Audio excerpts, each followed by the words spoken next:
Misteriosos e misteriosas, bem-vindos para mais uma quarta sombria. Hoje eu trago para vocês a história de uma casa em Amityville. Nessa casa habitou duas famílias. As duas famílias eram bem de condição financeira, uma era muito rica, a primeira família que habitou nessa casa. A segunda família, que veio logo após a primeira, tinha uma condição muito boa, porém na época estavam passando por uma dificuldade financeira e a empresa estava em falência, mas ainda tinha uma certa condição financeira, um certo patamar. Além disso, além das duas serem ricas e as duas habitarem a mesma casa, também aconteceu fatos misteriosos com as duas famílias enquanto morava dentro daquela casa. A primeira família foi morta, assassinada de forma brutal e de certa maneira misteriosa a forma com que foi assassinada. A segunda família foi assombrada desde o momento que entraram dentro da casa por espíritos malignos. Aconteceu várias coisas tenebrosas com eles. Eles conseguiram ficar na casa somente 28 dias. No 28º dia, eles saíram correndo da casa com a roupa no corpo. Eles nem sequer fizeram mal nem nada. Saíram todos correndo, se enfiaram dentro do carro e vazaram e nunca mais voltaram para casa. Imagina as coisas horríveis, tenebrosas que aconteceu com eles. Pois é, estão preparados para o vídeo de hoje? Se você é novo no canal, se inscreva aqui, deixe o seu like no vídeo para me ajudar, por favor. Também acione o sininho para que você sempre seja notificado quando tiver mais vídeos novos no canal. Pegue o seu café e bora para mais um vídeo!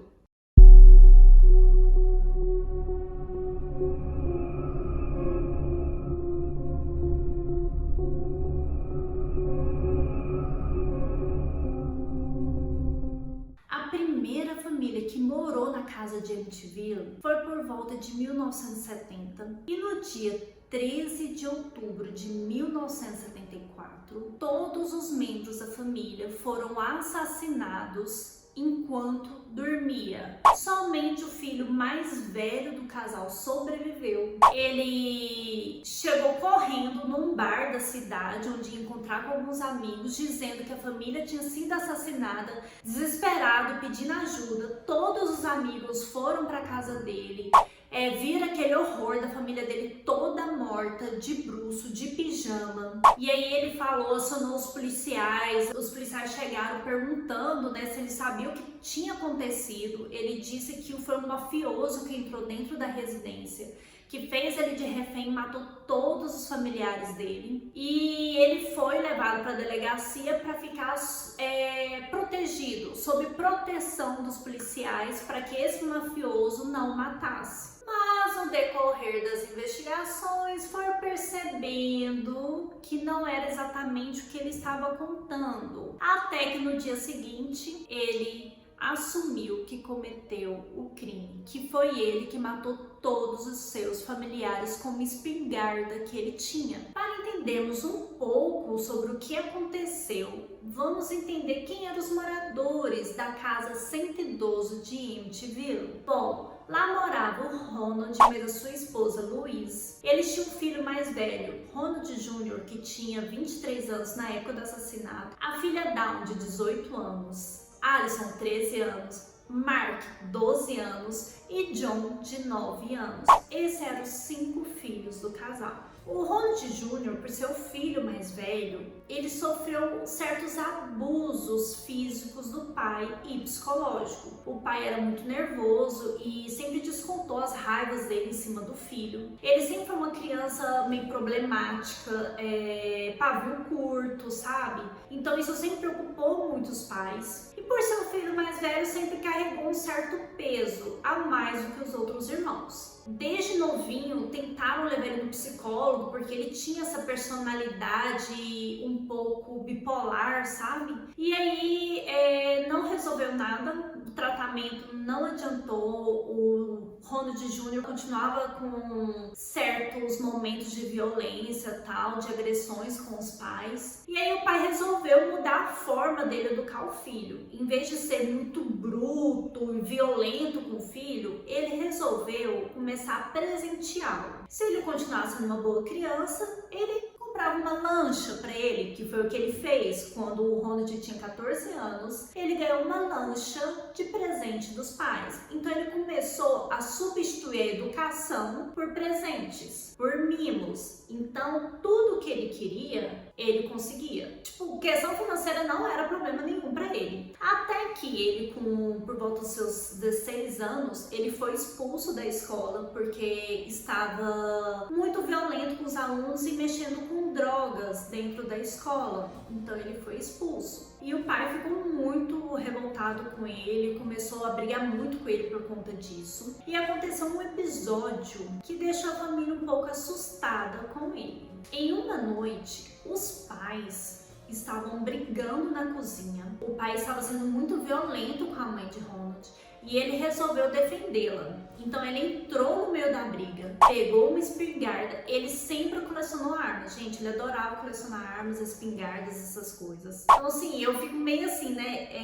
Ele já tinha uma personalidade dele meio social, meio bipolar, e os pais ainda permitiam que ele colecionasse armas dentro de casa. Um ponto que eu achei meio estranho, mas tudo bem. Ele pegou uma espingarda dele, apontou para a cabeça do pai dele e atirou. Ele atirou. Só que a espingarda estava sem munição, então não aconteceu nada. Mas os pais levaram aquele susto, né? Imagina. E ele pegou, simplesmente virou as costas e saiu andando. Então, assim, deve ter sido algo muito assustador. Eu, como mãe ou pai, primeiro, não permitiria meus filhos ter arma dentro de casa, mas segundo, a primeira coisa que eu teria feito era dado um fim naquelas armas, né? Mas ele continuou com esse hobby dele e tal, mas esse foi um dos momentos que meio que aflorou o lado psicopata dele. Então, assim, ele sempre teve essa rixa com o pai, essa raiva com o pai dele. E aí, o primeiro depoimento que ele deu, depois que ele confessou o crime, ele disse que a intenção dele era matar somente o pai. Mas que na hora que ele deu o primeiro tiro foi muito fácil. Ele deu 2 tiros no pai enquanto dormia. Depois ele foi lá e deu mais 2 tiros de espingarda na mãe enquanto ela dormia. E ele achou algo muito fácil, muito rápido e resolveu sair atirando em todos os outros membros da casa. E nisso matou todos os outros irmãos. Os outros irmãos ele matou somente com um tiro. Sendo que na autópsia, um dos irmãos, eu acho que era o Mark, não morreu na hora, ficou agonizando um tempo. E parece que a Dal, uma das meninas, acordou na hora que ele foi atirar nela. Mas, teoricamente, parece que todos estavam dormindo. E o que espanta, o que deixa todo mundo meio que assombrado com tudo isso, é que ninguém ouviu o barulho de tiro. Imagina, você morando no local, né? A família, o que ele matou 4 irmãos e os pais, né? Ele matou 6 pessoas. A partir do momento que ele matasse o primeiro, que no caso foi o pai, eu acredito que o barulho teria sido tão alto, porque foi 2 tiros, que a casa inteira deveria ter acordado e saído correndo,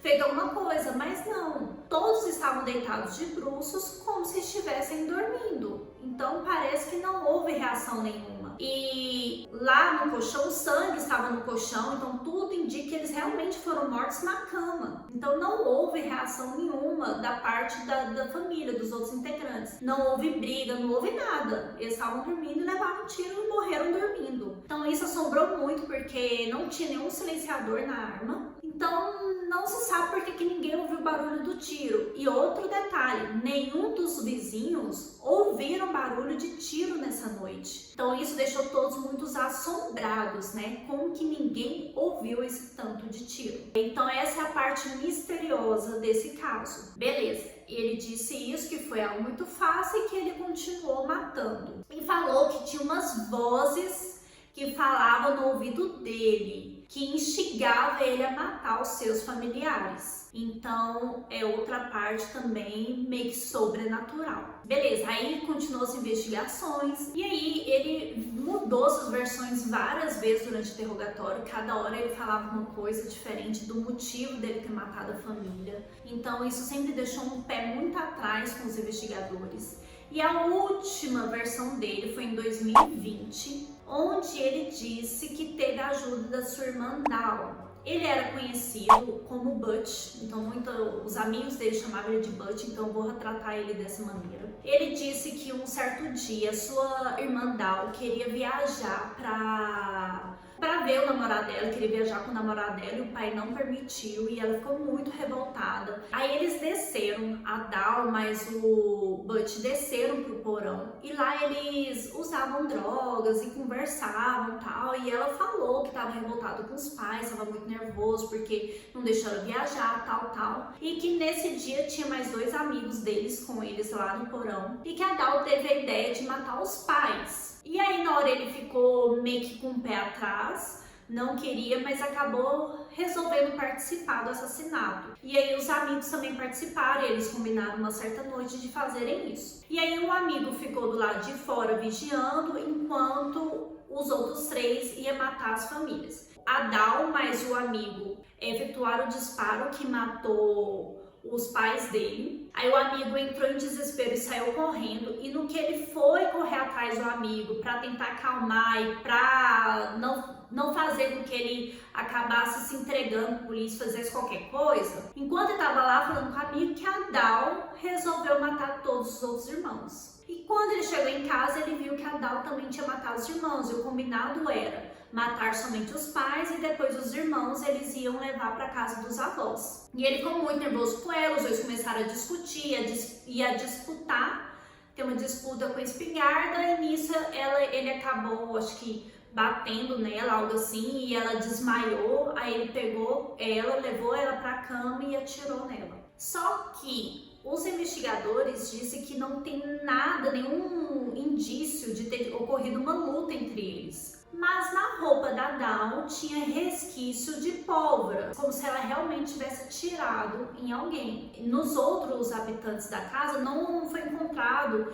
resquício de pólvora nem nada, somente na Dawn. Então meio que faz com que essa versão dele pode ser verdadeira. Mas depois ele mudou de ideia de novo, disse que não lembra de ter falado isso e lá. Resumindo, gente, ele deu muitas versões de como aconteceu o assassinato. Ele falou que foi um mafioso, depois falou que era ele, falou que ouvia vozes. Então, assim, foi muitas versões. E difícil dizer quais que realmente eram verdadeiros, sinceros, ou nunca foi sincero, nunca foi verdadeiro. A gente não sabe o que realmente aconteceu. Um psicólogo, na época que estava acontecendo o julgamento, um psicólogo analisou ele e disse que sim, que ele tinha um distúrbio de personalidade antissocial e um pouco de bipolaridade. Mas mesmo assim, o advogado da defesa quis dizer que por conta desses problemas que ele acabou matando os pais e porque ele era muito agredido pelo pai. Mas já os outros advogados, né, já foram totalmente contra essa versão diz que sim, que ele realmente poderia ter um distúrbio, poderia ter um problema mental, mas que no dia do assassinato ele sabia o que estava fazendo, ele premeditou tudo, então ele deveria pagar pelos crimes que ele fez, porque ele estava em sã consciência na hora que ele cometeu aqueles crimes. Então ele foi julgado, pegou prisão perpétua em todos os casos, nas 6 pessoas mortas, 25 anos de cada pessoa morta. Então ele passou o resto da vida dentro da cadeia e veio a falecer em 2021. Então a gente nunca vai saber o que realmente aconteceu, o que levou ele a cometer esse crime. Se ele estava sozinho ou não, porque a polícia da época ficou muito em dúvida se ele cometeu esses crimes sozinhos. Vários barulhos de tiro e ninguém ter ouvido, né? Então isso foi algo que deixou as pessoas muito intrigadas na época. E após 3 meses desse ocorrido, a família Lutz resolveu comprar casa. Gente, só tinha 3 meses que o filho mais velho, psicopata, matou toda a família e uma outra família resolveu comprar a casa que onde aconteceu os assassinatos e resolveu morar lá. Isso me é meio que estranho. muito estranho. E na época tava muito assim, como ele falou que ouvia vozes, o Butch, né, falou que ouvia vozes, tudo, muitas pessoas começaram a falar que a casa era mal assombrada, que tinha espírito maligno. E aí o Lutz, sabendo disso tudo, né, resolveu comprar a casa. E na época ele estava passando por um problema financeiro, a empresa dele estava entrando em falência. Então eu acredito que tem um joguinho aí de tentar ganhar dinheiro em cima dessa história. Mas eu acredito que tem certas coisas que realmente aconteceu dentro daquela casa e eu vou explicando no decorrer. Então, após 3 meses, a família Lutz resolveu comprar a casa. Antes deles morarem, eles pediu para um padre ir lá benzer a casa todinha. E o padre foi benzer. E o padre, quando ele estava benzendo, começou a ter sensações estranhas. Umas sensações de algo maligno. E ele foi até um quarto, que era o quarto de costura da mãe do Butch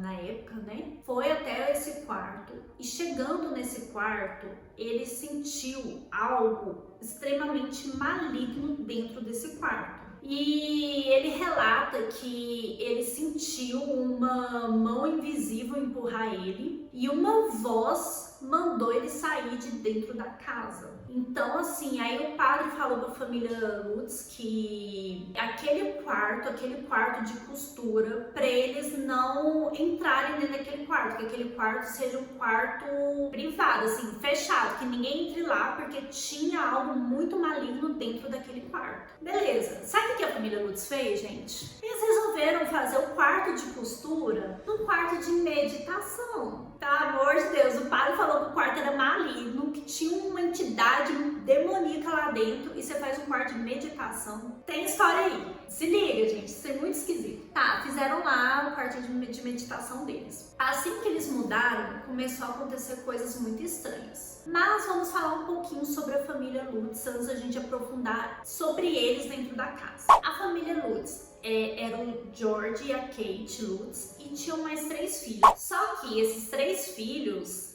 da Kate era do primeiro casamento dela. Mas as crianças, elas não tinham sido registradas. Então, quando George conheceu a Kate, se envolveu com ela e eles casaram, ele pediu para colocar o nome dele como pai biológico das crianças. Então, as crianças são consideradas filhos biológicos do George. Mas eles não são, na verdade, filhos biológicos do George. Mas o George, ele era gostava das coisas muito certinho, muito meticuloso, sabe?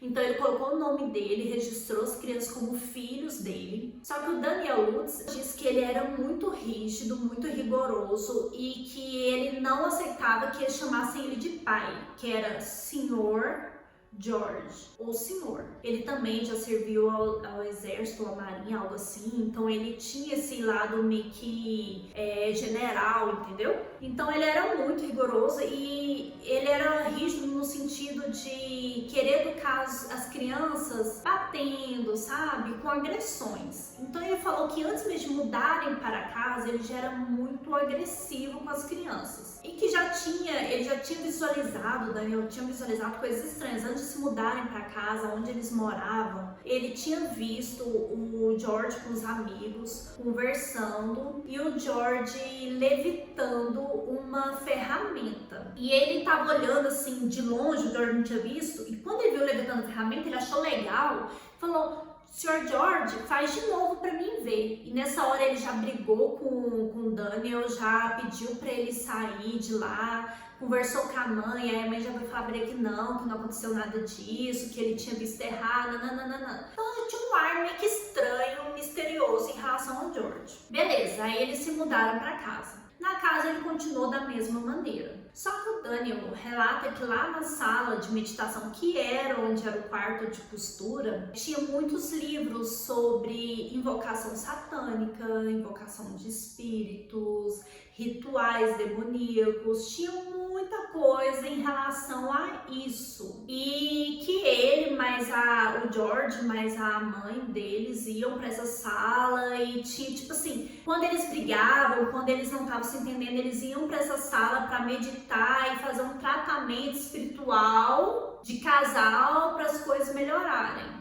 Então, assim, isso é algo muito estranho que nos deixa refletir. Bom, e aí, eles mudando pra lá, eles começaram a ouvir vozes, passos, arranhões, uma gosma verde saindo pela parede, vultos, começou muita coisa macabra, sabe? Até o Daniel também disse que via essas coisas, que eram muitas coisas estranhas. Aí, certo dia, o cachorro foi meio que passou pro outro lado da cerca, não sei se o cachorro tava de cá e passou pra cá, não entendi muito bem, mas o cachorro ficou pendurado entre a cerca e a casinha dele. Ele tava amarrado com a coleira, ele tava de coleira, amarrado na casinha. E ele ficou pendurado. E não tinha como o cachorro sozinho pular, que era muito alto. Então era como se tivesse alguma coisa arremessado o cachorro lá e o cachorro estava se enforcando. E quando o Daniel, mas o George viu isso, os dois correu para socorrer o cachorro e que tinha uma força invisível que não deixava eles tentarem fazer com que o cachorro voltasse pro outro lado da cerca, sabe?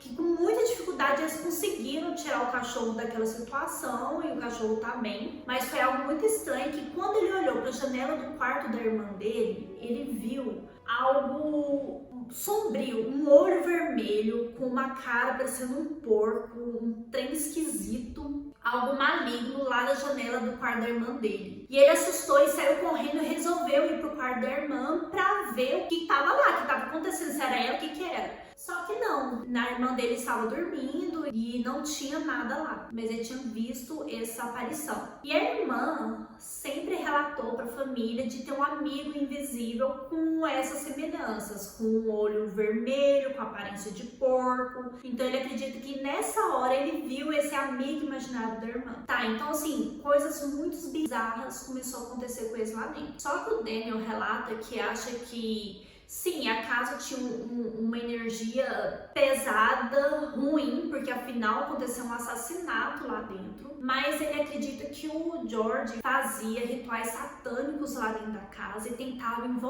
fazer invocação de espíritos e de entidades lá dentro. Então ele acha que não é só questão da casa ter um passado pesado, mas que o George já praticava isso, né? Porque lá da ferramenta, ele viu a ferramenta flutuar e tal. Então ele acredita que o George já praticava essas coisas satânicas antes e levou pra dentro da casa, e a casa, como já tinha acontecido um assassinato ali, já era um ambiente pesado, tudo isso fez com que entidades demoníacas habitassem mais ainda aquele ambiente. Então assim, que ele acredita que o George levou isso pra dentro da casa, entendeu? Então assim, nossa gente, cheguei a assustar aqui.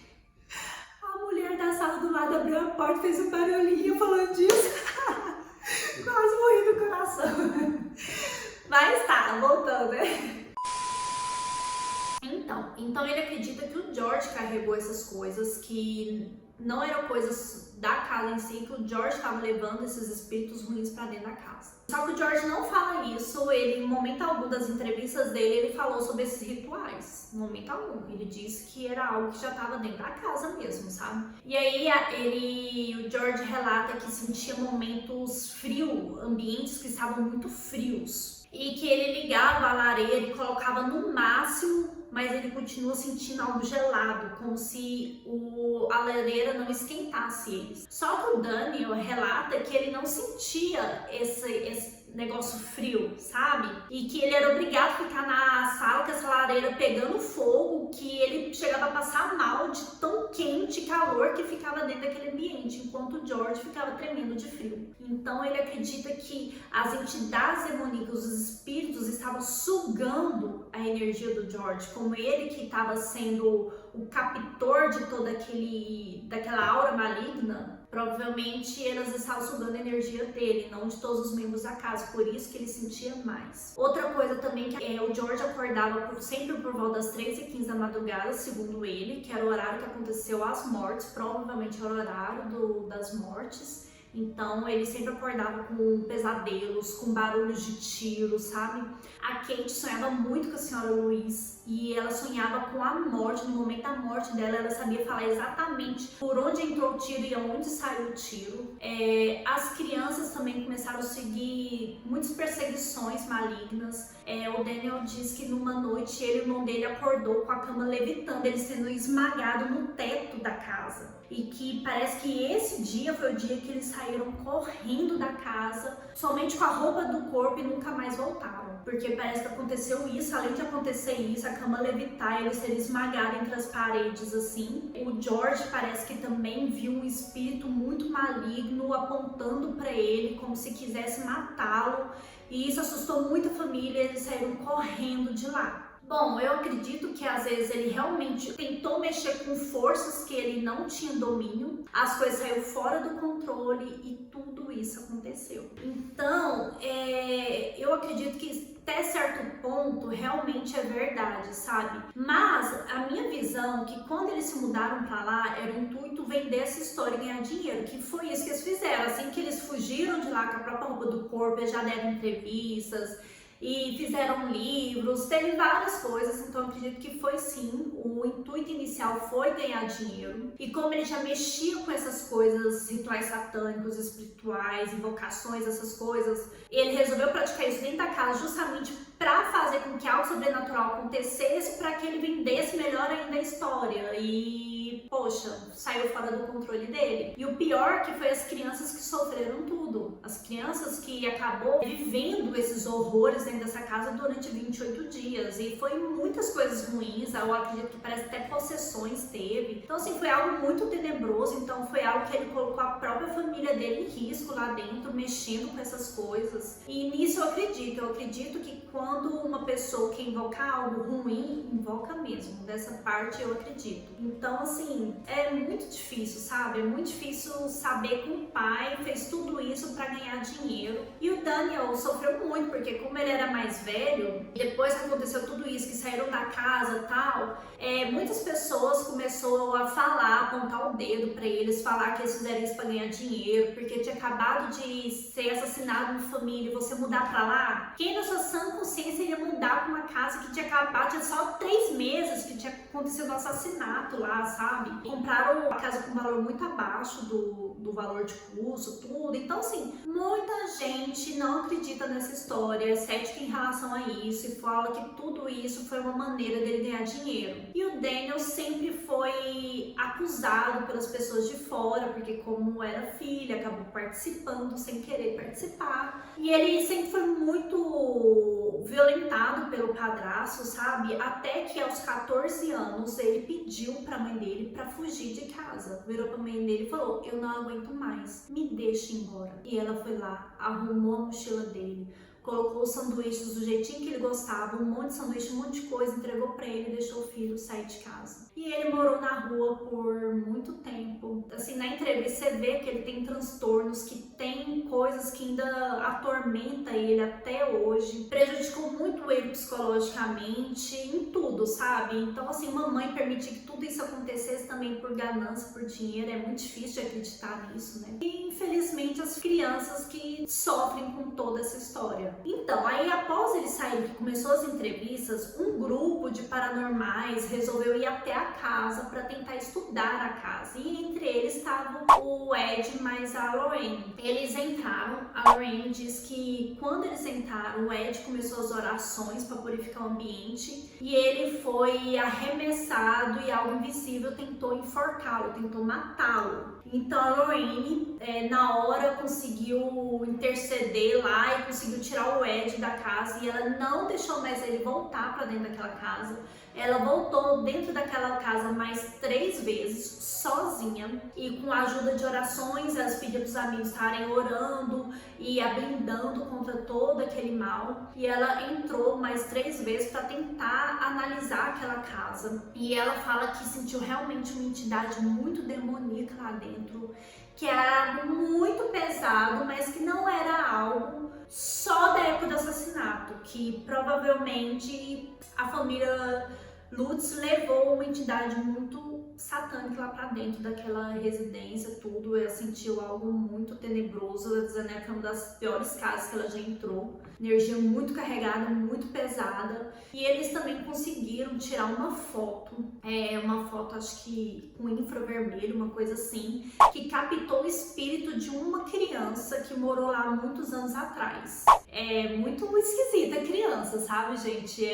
Dá um medo. Se é verdade mesmo, é tenebroso, algo muito tenebroso. Então isso, aí a casa passou por vários rituais de purificação, tudo, e depois ela foi vendida. E os posteriores moradores da residência só tem elogios em relação à casa, fala que a casa é linda, que nunca presenciaram nada paranormal, sobrenatural lá, que é tranquila, e ela já foi vendida já passou acho que 3 famílias pela casa depois desses ocorridos, e nunca mais foi relatado mais nada. E eles até mudaram o número da casa de 112 para 108 para tentar fazer com que os turistas não ficassem atormentando, porque a dificuldade dos próximos moradores era os turistas na época do Halloween, sabe?